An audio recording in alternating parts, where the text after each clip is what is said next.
تو جو میڈیا کے لوگ تھے انہوں نے کہا ہاں جی. تو اس نے کہا پھر فکر نہ کرو, کچھ نہیں ہوتا, عدالتیں انصاف دے رہی ہیں تو پھر کچھ نہیں ہو سکتا, فکر نہ کرو, سب ٹھیک ہو جائے گا. اچھا, وہاں بھی شاہی خاندان کو استثناء بلکہ موت کے بعد بھی حاصل ہوتا ہے, لیکن when it comes to justice and a crime وہاں استثناء دم توڑ گیا. اور یہ میں تمہیں بتاؤں کہ آخری خبریں جو میرے بر کے ابتدائی تفتیش کے بعد پولیس کی کسٹڈی سے اسے چھوڑ دیا گیا ہے, قانونی کارروائی کا آغاز ہو گیا ہے. اس جرم میں عمر قید تک کی سزا ہو سکتی ہے. اینڈ لیٹ می پریڈکٹ, اس میں کوئی کھانچا, کوئی ڈنڈی, کوئی دھمکی, کوئی لالچ, بس. اسی لیے بات سنو, میں یہ کہتا ہوں نا, ہم بوتھے اٹھا کے کہہ دیتے ہیں یہ غاصب تو فلانے تو ٹمکانے, اور سورج غروب نہیں ہوتا تھا. وجہ there is a reason. ماچس کی ڈبیا جتنا ملک تھا جب برے صغیر پہ, یہاں تھا ہی کچھ نہیں, ان کی اوقات ہی کچھ نہیں تھی, کوئی ڈسپلن, کوئی سر پیر, کرپٹ معاشرہ, کرپٹ حکمران, وہ قابض ہو گئے. ہم بھی تو بڑے فخر سے کہتے ہیں نا, دشت و دشت ہیں دریا بھی نہ چھوڑے ہم نے. اب وہ آپ کے دشت اور آپ کے دریا, بس ٹھیک ہے, موج کرو, شرم بھی نہ آئے, کمال یہ ہے. چلو بالکل صحیح.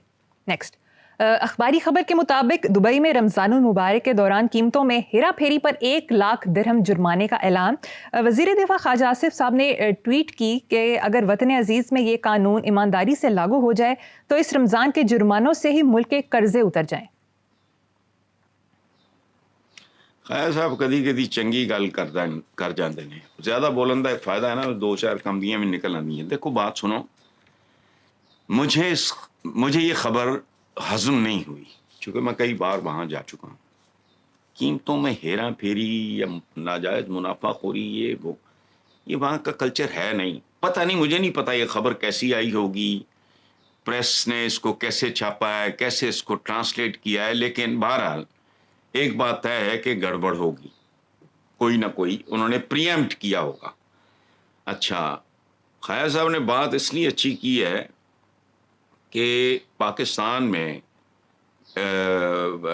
یہ اگر لاگو ہو جائے, پاکستان میں لاگو کیا ہے پہلے تو خواجہ صاحب ہے سمجھاؤ نا, کوئی چیز لاگو ہے,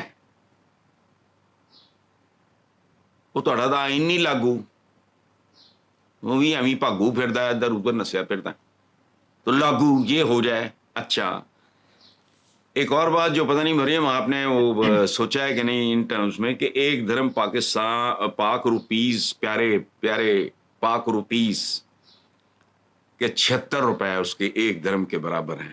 یعنی اگر ویسا ہی جرمانہ یہاں ہو تو فی کس ہوگا 76 لاکھ روپیہ. یہ شوگر ملنے والے تو کڈ لین گے, شاید انہوں نے لے لو گے, چھاپڑی والے کو کی لینا ہے.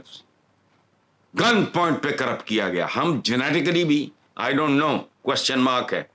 میں نے پہلے بھی کہا ہے کہ پورے پاکستان کی 28-29 کروڑ آبادی, جس کو چاول اب بھی 25 کیے جا رہے ہیں, اور ٹائم تو دیکھو کتنا بیت گیا, اب یہ کم از کم 28-29 ہوگا. ان سب کا ڈی این اے نہیں ہو سکتا. تم جو پوش بستی ہیں,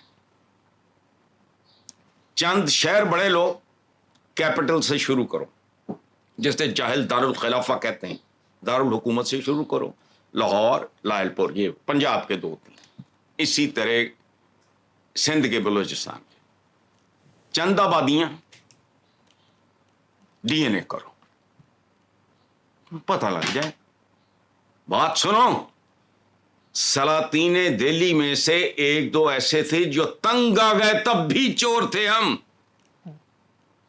انہوں نے کیا کہا,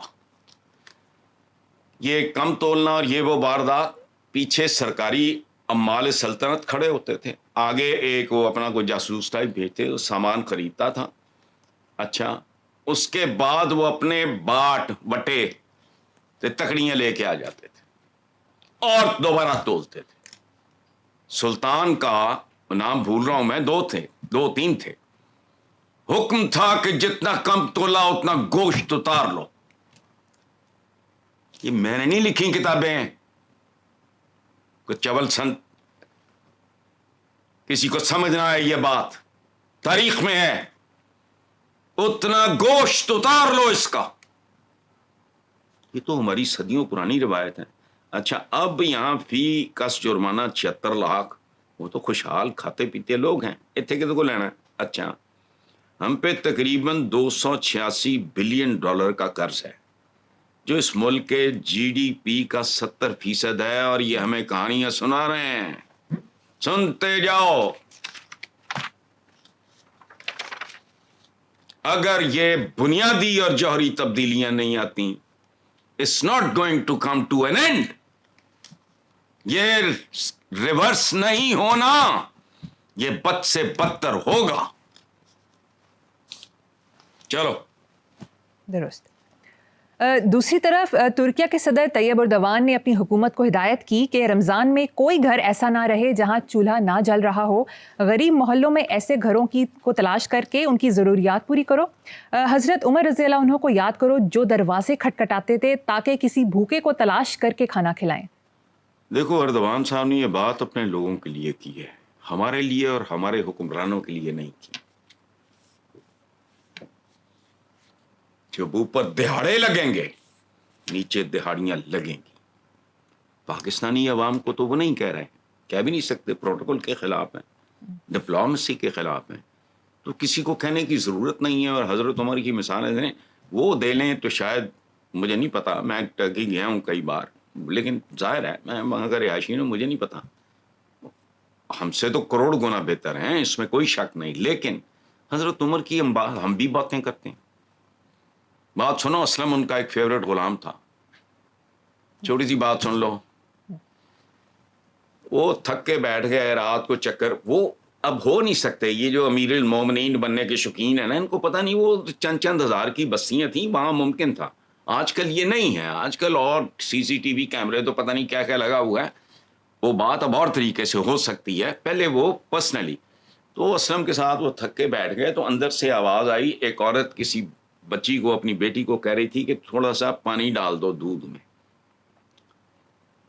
وہ ایک سے دوسرے برتن میں جانے, یہ رواج تھا, کہتے تھے اللہ کا نور ہے. مجھے اس کا بیک گراؤنڈ نہیں پتا, میں یہیں تک رہوں گا, کہ ایک سے دوسرے برتن میں ڈالا تو اس میں تھوڑا سا پانی ڈال کے گھما دیا کرتے تھے کہ اللہ کا نور ہے, اس کو گھما کے پھینکیں گے تو بے برکتی ہوگی. یہ اس نے کہا کہ نہیں, وہاں خلیفہ نے منع کیا ہے, امیر المومنین نے منع کیا, ہمارا دین. تو کہتا کہ وہ امیر المومنین تو نہیں دیکھ رہا, سننے والی بات ہے, میں نے ویڈیو نہیں دیکھی, کتابوں میں لکھا ہے. تو انہوں نے کہا امیر المومنین تو نہیں دیکھ رہا. تو اس بچی نے کہا خدا تو دیکھ رہا ہے, ہمارا رب تو دیکھ رہا ہے.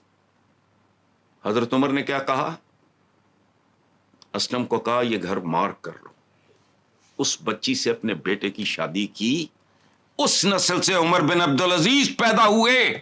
سمجھ آئی بات؟ یہ امین نام لینے, یہ پتا نہیں دکانیں کھلی ہوئی ہیں, اس لیے کسی کی بات میں اثر نہیں ہے. بس چلو, بالکل ٹھیک. رمضان میں رمضان, ہمارے ہاں رمضان اور مہنگائی یہ تو پیرالل ہے. رمضان کا مطلب ہی مہنگائی ہے. کوئی بات نہیں, ٹھیک ہے, چلو ٹھیک. آگے چلتے ہیں صاحب. جماعت اسلامی بنگلہ دیش کے امیر ڈاکٹر شفیق الرحمان نے مثالی قدم اٹھاتے ہوئے کہا کہ ان کے منتخب اراکین اسمبلی سرکاری گاڑیاں, سرکاری پلاٹ اور سرکاری مراد نہیں لیں گے اور ویسی ہی زندگی گزاریں گے جیسی پہلے گزار رہے تھے. سبحان اللہ. بس اس کے آگے کیا ہے؟ ادھر دیکھو, میں حیران ہوتا ہوں. ویسے ان کے پتہ نہیں, ان کے میدے نہیں ہیں, اوجڑیاں ہیں, یہ پتہ نہیں اوجڑیاں بھی نہیں ہیں. وہ کہنا نا, وہ مدر شاہ ایک ہمارا بیلنڈ ہوتا تھا کہ ٹبر کھا جان ڈکار نہ مارا. یہ کہتے ملک کھا جان ڈکار نہ مارا, رکتے ہی نہیں کہیں. تنخواہیں, فلانا, پرکس, پریولیجز, پروٹوکول, تزینوں, رائشیں, فلانا ٹمکانا. وہ بات سنو, تزینوں اور رائشیں تم نے کن کے لیے کرنی؟ ਉਥੇ ਮੇਰੇ ਸਾਹਮਣੇ ਅਖਲਾਕ ਬੈਠਾ ਇਹਨੇ ਜਾਣਾ, ਇਹਦੀ ਤੇ ਰਸਾਈ ਨਹੀਂ। ਜਿਨ੍ਹਾਂ ਨੇ ਆਣਾ ਉਹਨਾਂ ਨੂੰ ਤੁਹਾਡੀ ਔਕਾਤ ਦਾ ਪਤਾ ਹੈ, ਤੇ ਕਿਹਦੇ ਲਈ ਤਜ਼ੀਨੋ ਰਸ਼।